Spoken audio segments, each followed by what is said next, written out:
Update: my key-stealing crazy Mill passed away, and it's kinda my fault. I have decided I will no longer be referring to my soon-to-be ex-wife as wifey. Even that feels wrong now. So I'll just be saying soon-to-be ex-wife instead. A few months ago, I anonymously reported my Mill as a serious hoarder. Someone here commented I should report my Mill's hoarding to the fire marshal, and at the time I decided to do it because I was angry and wanted to get back at her for stealing my collection from me and making my life hell. Mill had been building a hoard in her house since my wife was a teenager. The house was filled nearly to the brim with rotten garbage and was rodent-infested. I've actually seen rats there. I made a call to the city from a number I Googled. At first I thought nothing came of it as weeks went by, but I guess someone looked into it because Mill's house was given an inspection. The house was found to be in even worse shape than I thought. It was not only a serious fire hazard to itself and everything around it, and rodent-infested. There were also some exposed electrical wires, a roof leak that's gone unfixed for years that caused bad rot damage and black mold. The outside of the house didn't look that bad, and it was in a neighborhood full of old houses that looked similar, which is likely why no one reported it till I did. My soon-to-be ex-wife figured out it was me who reported her mother, what with the timing and all. She came home and ranted to me about all the things her mother told her the inspector found, and how her mother was likely to lose her house now. But it was only a matter of time before something like that happened. If I didn't report her mother, someone else eventually would have. STBEXW screamed at me that I was a horrible, deceitful person. I asked her if she wanted to be the pot or the kettle, then reminded her of all the reasons why we were separating. I ended up losing my cool and ranted at her, saying that her enabling of her mother caused this. Her acting like her mother stealing my irreplaceable skeleton key collection I've spent a decade building wasn't important caused this, and her selfish unilateral decision-making and bratty behavior ever since we got married caused this. Couples are supposed to make decisions together. Instead, she just kept making them for us both without even asking my input. So I made a unilateral decision of my own for once and reported her mother's hoarding, which needed to be reported anyway because it's a danger to her and the people around her. I told soon-to-be ex-wife I was long sick of just sucking it all up all the time and just letting things pass while they acted like I was the bad guy and walked all over me. Her mother would get nothing more from me, and maybe she wouldn't be as crazy once she's no longer living in a house filled with fumes of rotten garbage, rodent excrement, and black freaking mold. Soon-to-be ex-wife just walked away sniffling and cursing me. Yeah, no, I went too far. I'd been reduced to being just as petty as her. I made that call because I was angry. But I had no choice but to stand by that decision after I'd done it. Mill ended up demanding my soon-to-be ex-wife foot the cost of cleaning and restoring the house. But she couldn't afford it. From what I heard, Mill went off on her with her demands and told her to get the money any way she could, even demanding I pay for it since I was the one who reported the house. She even said to sue me, but soon-to-be ex-wife told her it wouldn't work. The house was in exceedingly poor shape. Rotten garbage, exposed wires, roof leaks, rotten black mold. No one should be living in that. When soon-to-be ex-wife tried to tell her mother she couldn't afford pay for the house to be cleaned and renovated, her mother actually attacked her like a wild animal. She hit and scratched her multiple times and tried to pull her hair out. That's when it happened. Mill had a heart attack on the spot. Going ape on her daughter must have triggered it. STBEXW called while looking for aspirin in the house, but by the time help had arrived, her mother had expired. Soon-to-be ex-wife came home with a police officer in tow for some reason and was absolutely mad, screaming at me about what just happened to her mother.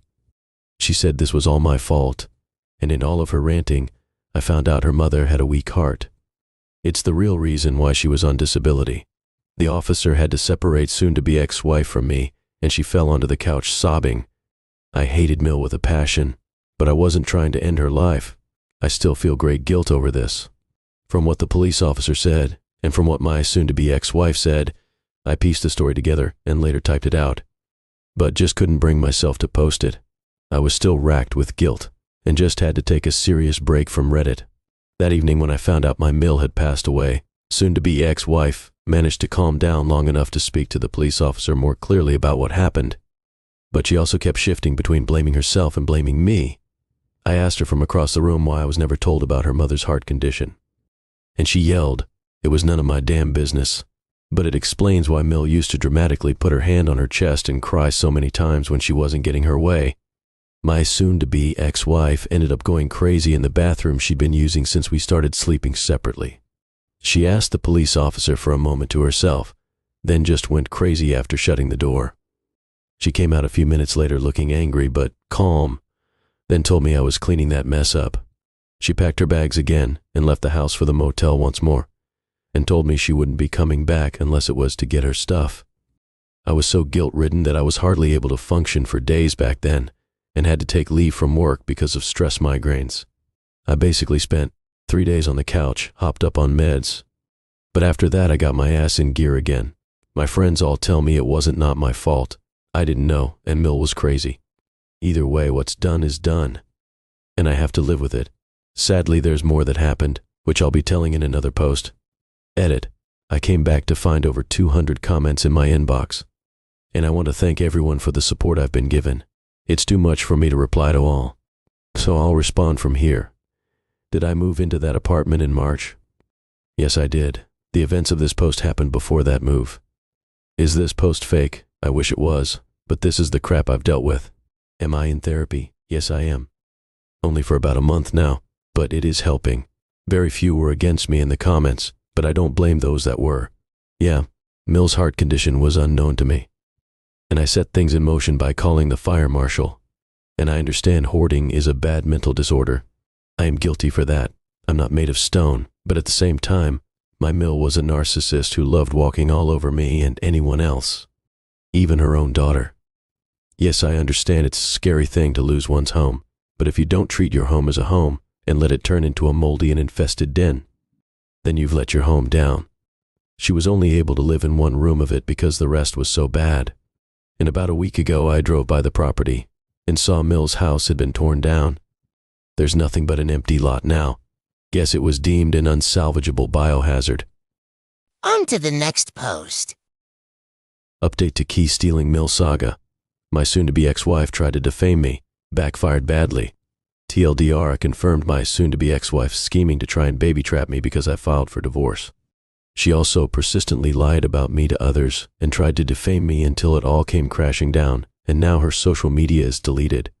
I am cycling again, which has been fun. To the people here who kept telling me not to divorce, that my wife loved me, etc., y'all couldn't have been more wrong. I couldn't even tell who amongst you were trolls or just naive fools.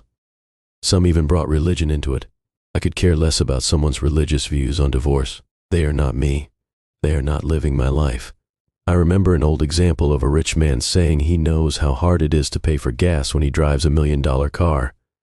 He can't know the struggle of paying for gas when he has enough wealth to buy an obscenely expensive automobile. In the same way, someone can't claim to know whether or not my soon-to-be ex-wife loved me just because. They didn't live with her or Mill. They did not suffer at their hands, so they don't have valid reasons, so say they knew better. I also apologize for the length of this post, but there's a lot to say. Edit. Just wanted to make sure everyone reading knows this all happened months ago. I did have a break from Reddit for some time for mental health reasons, so if some things seem like they're happening too quickly, it's because this is just speaking of things that already happened. I'm just posting the stories of what happened quickly to get them out. My soon-to-be ex-wife pretty much admitted to my face that she only married me for the financial security. So yeah, I was exactly right. She spent years grooming me so she could trap me in marriage and walk all over me. And yes, she did have plans to baby-trap me as well after I initiated divorce. I've confirmed this. But she dropped any act of wanting to save the marriage after her mother died. In my last post, I told how I reported my Mill's hoarding, and her house was inspected and scheduled to be condemned. She demanded my soon-to-be ex-wife pay for the house to be fixed. But when soon-to-be ex-wife said she couldn't pay, her mother went ape on her and then died from a heart attack soon after. She had a congenital heart condition I was completely unaware of till after she had kicked the bucket. I was told for years she was on disability only for mental problems, but she actually had a weak heart. Her potentially being removed from the only home she'd lived in for decades put her stress over the edge, and her heart gave out when she attacked her own daughter for being unable to fund her home restoration. Yes, I do still feel guilty about what happened, but it's in the past now. Mill's house was torn down. Not sure when, but about a week before making my previous post, I drove over to where her house was, and there's nothing but an empty lot now. The house was likely declared a biohazard or something, Not sure if my soon-to-be ex-wife owns the property now, or if it was sold. I don't know. I can't imagine my soon-to-be ex-wife inherited much of anything good from her mother's hoarder den. That house was so bad, I'd even seen a rat scurry by across the top of the hoard once. Many past commenters were exactly right about my soon-to-be ex-wife was likely aiming at trying to baby-trap me with her love-bombing behavior. A few days after she'd left to the motel when her mother died, I went into the bathroom she tore up to clean it. She'd left it in quite a bit of a state the day she left by having a meltdown in there. But thankfully nothing but her personal items were broken. She did splatter shampoo all over the walls though. While cleaning, I looked in the wastebasket and noticed a bottle of pills with fertility support written on the label. When I removed the cap from the bottle, the paper seal had been torn out. I googled this stuff, and it was a common female fertility vitamin that anyone could buy online or in store, not prescription. I confronted my soon-to-be ex-wife when she came to get some more of her stuff. She admitted that she'd hoped to get pregnant so I wouldn't divorce her. But that was before her mother died. After that, she said she'd never want to touch me again, and she scoffed when I said I'd felt that way towards her for a while before she did me. I never found out if my ex put anything in the food or open beer she'd tried to serve me, though. I searched the house top to bottom for anything else that might have been a clue, and came up with nothing. So she may have just wanted to get me drunk. I can't express enough, though, how glad I am that I didn't have a child with this woman. I wasn't allowed to Mill's funeral. Though I didn't really want to go, my soon-to-be ex-wife specifically told me she didn't want me there. And I responded that I understood why. But then later, soon-to-be ex-wife posted online that she was furious barely anyone from her family showed up. Not even her father came. And then she lied by saying I was invited but refused to come, which was blatantly false. And I had screenshots of our texts proving it. When my soon-to-be ex-wife left the house after her mother died, she went back to the motel for an extended stay while she moved her stuff out bit by bit. Either to storage or a friend's place. I don't know since I didn't help. I heard from friends she eventually found a studio apartment, but hated living in such a small space after previously having a house. She was also seen looking miserable at the local laundromat. Our former landlord agreed to keep the extra furniture neither of us could take, as his new incoming renters were happy to use them. A lot of you thought she would, but my soon-to-be ex-wife did not try to sabotage the house in any way other than her bathroom tantrum. But she stubbornly refused to help pay for a cleaning service. She made it more than obvious she was doing that to spite me, so rather than wasting time fighting with her about it, I hired a cleaning crew myself. They and I left that house spotless, and I got back my half of the security deposit without issue. I did later buy a used Kent Ridgeland bike and started riding again. The bike had a replacement seat, but is otherwise bone stock original. I only ride little at a time these days, currently once or twice a week at most. I just don't have the passion for it I used to. But I do enjoy my short cruises around town. And while I could commute to work on the bike, the surprising amount of warnings I got from people here telling me that's a bad idea made me reconsider doing it. Didn't help that I found out that some friend of a friend got hit by a car while on his bike a couple of months ago. So I'm just hobby riding instead of commuting. My best friend joins me sometimes too. He's got a red Mongoose MTB he dusted off. It needed tires, so I put some on for him and gave the bike a tune-up. And then we took to the bike paths. His bike has gears, but is also much heavier. Mine's a single speed but fairly nimble, so it kinda evens out. After her mother's funeral, my soon-to-be ex-wife went into full hate mode. She started bad-mouthing me on her social media and told multiple lies about me because she saw me as responsible for what happened to her mother. She claimed I was physically, emotionally, and financially abusive, which I was not. If anything, she was all that to me. She also played off the value of my skeleton key collection, which she still claimed was worthless. However, there was already a fair amount of word spread around through my friends and former mutual friends about what really happened, and they commented on her posts about it to the point she took them down. But I still got messages from angry flying monkeys. The most common thing them saying was that I ended a sick old woman's life over keys.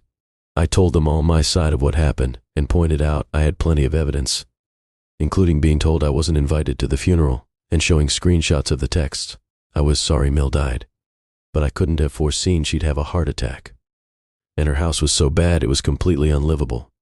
A select few apologized, most just stopped talking, and a good few persistently called me a liar. So I had to block them. I ended up contacting my soon-to-be ex-wife to tell her that I'd file a defamation lawsuit on top of the divorce if she didn't stop making posts about me, which likely wouldn't bode well for her career.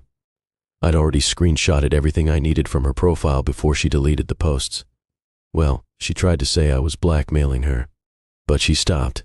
Then she played the whole situation off as just being angry in the moment, but her lying was still called out and she lost all her credibility.